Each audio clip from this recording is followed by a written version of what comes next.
My mother picked me up from the airport in the early hours before dawn. The flight had been exhausting, and the past year had felt even more draining. As we pulled into the driveway, the ranch house where I'd spent my childhood looked like a shadowy silhouette in the fog, almost like a stranded black ship.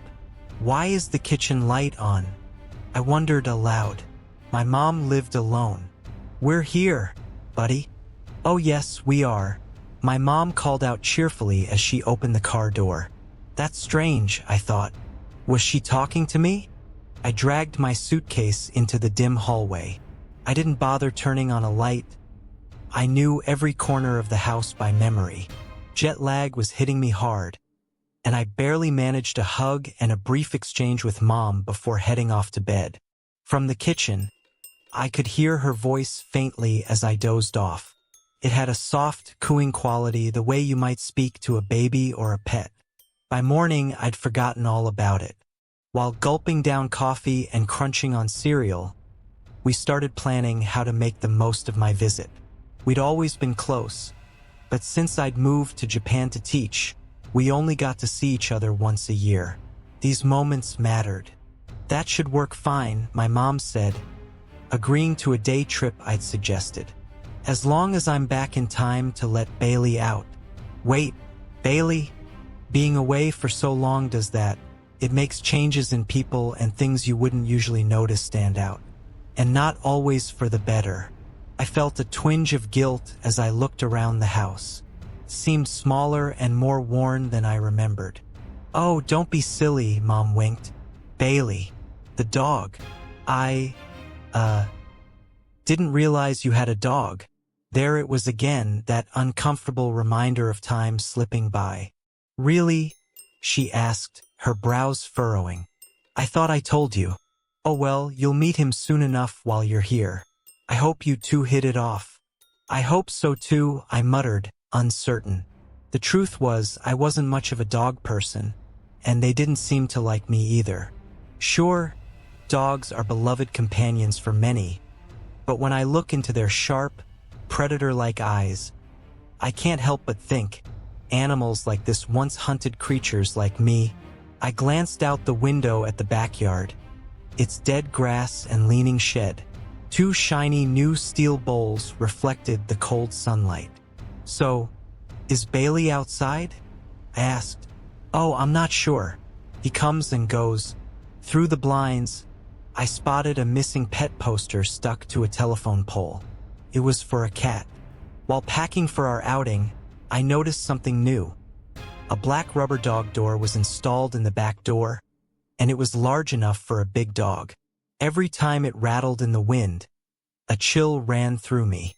As we left the driveway, I realized I felt relieved to be leaving the house for a while. There was still no sign of Bailey. When we returned that evening, tired and hungry, I headed straight to the kitchen to fix dinner. As I chopped vegetables, faint noises from the living room caught my attention. There you go. Who's a good boy? Who's a good boy? Peeking around the corner, I saw my mom sitting in her rocker, her hand moving in a stroking motion. Bailey, I assumed. Odd, I hadn't heard him come in. By the time I finished making jambalaya, Mom was sitting motionless, staring at the TV. A news program was playing, reporting on 2 missing children from a nearby playground. Mom? I asked hesitantly. Do you want help with Bailey? Oh, thanks, sweetheart, she said, taking the steaming bowl I handed her. But he ran off just now. He's somewhere around here. He comes and goes. Yeah, you mentioned that. I couldn't shake a growing unease, though I couldn't quite name its source. Don't you think it's strange that he hasn't come out to meet me yet? I asked. You're the first new person Bailey's known besides me, she replied warmly, digging into her food. Maybe he's shy. That might have been true, but I couldn't relax. The mysterious dog's unseen presence made the whole visit unnerving. Where does Bailey usually hang out? After hours of movies, snacks, and catching up on what everyone had been up to, I finally decided it was time to say hello to Bailey. It made sense that a shy dog might hide in the basement, right? I tried to convince myself as I made my way down the stairs. The worn wooden steps brought back childhood memories of always running up them, too scared to look back. But I wasn't a child anymore. Standing at the bottom of the stairs, I squared my shoulders and reached for the light chain. There was nothing to be afraid of. I gave the chain a pull. The basement looked unchanged, still filled with dented filing cabinets, rusty cans, old appliances, and that same smell of dust, oil, and something faintly like wet fur. "Bailey," I called softly, feeling a little foolish. I tried again, louder this time. "Bailey, here, boy."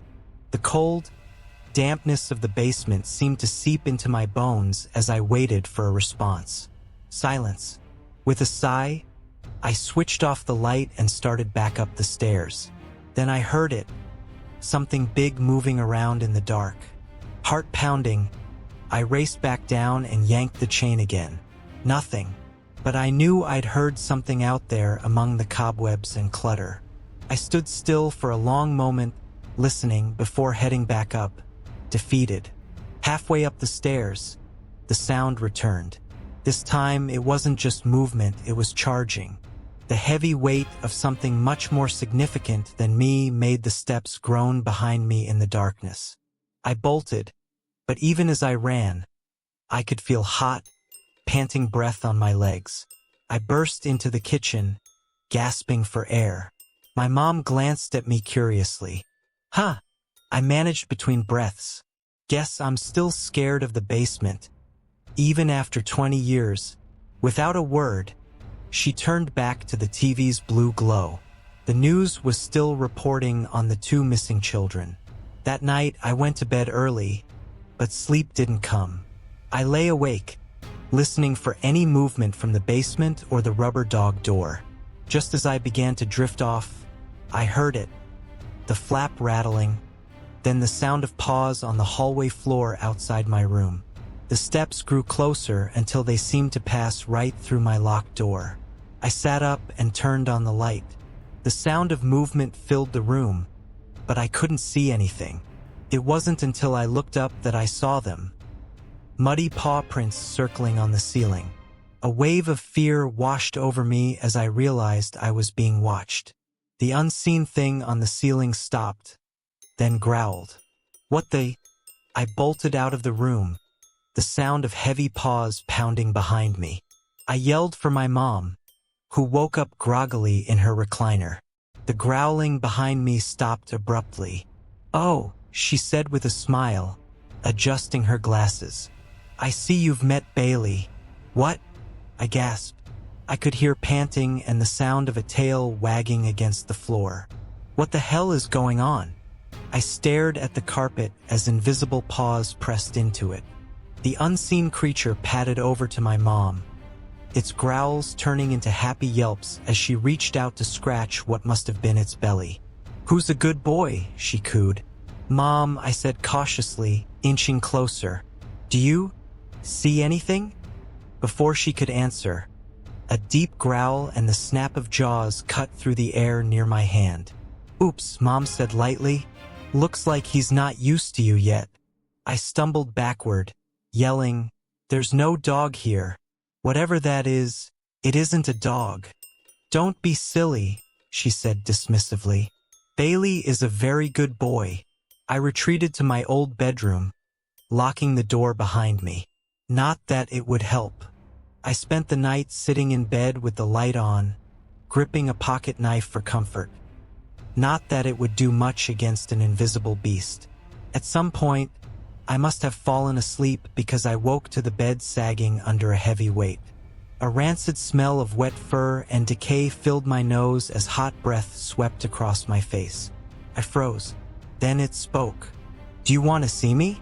The voice was low and guttural, almost like a bear's growl. "See you," I whispered, barely breathing. "What are you? What do you want?" "Do you want to see me?" it repeated. I screamed. Mom's footsteps shuffled toward the door as she fumbled with the knob. The creature's voice dropped to a whisper. If you say yes, you can't take it back. The door swung open. Bailey, Mom scolded. Get down from there this instant. Laughing, she added, he's just not used to having anyone else around. Mom, I said shakily, what does Bailey look like to you? Well, she said, scratching her head. He's hard to describe, just like a normal dog, I guess. Why? I hesitated. I can't see him. Can other people? The silence that followed was deafening. How would I know? It's not like I can take him for walks at my age, my mom replied. What do you mean you can't see him? Come on, I insisted. You must have noticed something's off. Like, when you call him or play with him outside, don't people look at you funny? Or when someone comes to the door, the mailman, Jehovah's Witnesses, Girl Scouts, don't they act like he's not there? The creature beside me didn't like the direction of this conversation. I felt it place a massive paw, as big as a dinner plate, on my stomach. Even though the adrenaline was flooding my system, I understood the gesture as if it were a warning. Those claws could slice me open as easily as a knife through butter. I don't know what you're talking about, my mom said after a long pause, her tone dismissive, but I could see it in her face. I was onto something. She couldn't see Bailey either. My thoughts flashed to the stainless steel bowls in the backyard, the missing cat poster, and the 2 children who disappeared in this very neighborhood. Mom, I said carefully, how did you find Bailey? What does he, eat? One day, I just heard him on the porch, she answered, planting her hands on her hips. He was whining and wagging his tail, so I told him he could come in. And he's not expensive to feed, if that's what you mean. Unlike you when you lived here, Bailey takes care of himself. Are you sure Bailey doesn't get into any trouble? Pressed. What do you mean? Her expression shifted to one of genuine concern. Honey, you're scaring me. You don't want to scare her, do you? The creature growled in a low, guttural tone that only I could hear. Its claws pressed slightly into my stomach, just enough to remind me they were there. Nah, I forced a weak smile. It's just a bad joke. I'm just tired. Sorry. Well, my mom said hesitantly, if you're still not feeling well in the morning, I can call Dr. Strauss. You remember him, don't you? He's the psychiatrist you saw back in high school after that incident. He's still practicing, you know. His daughter's a doctor now, too. You went to school with her, didn't you? The creature's claws tapped lightly against my stomach, an impatient rhythm. I stammered. Yeah, okay. I'll try to sleep now. And hey, it looks like Bailey and I are getting along better. Huh? You sure are, my mom said with a weary smile. Her tired face showed every line of worry and care I'd given her over the years. She switched off the light. Good night, sweetheart. Feel better in the morning. The door clicked shut, and I was plunged into darkness, left alone with my mom's unusual pet. For a while, the heavy presence beside me lay still, its hot breath steady, the paw on my stomach keeping me pinned in place. After my mom's footsteps faded away, it shifted closer. I felt its enormous, rough tongue drag across the side of my face. A low, mocking growl rumbled in my ear. Who's a good boy? Hey, thank you for listening. We've got some incredible stories coming up on this channel over the next few weeks. Don't forget to like, comment, and subscribe. Have a great night.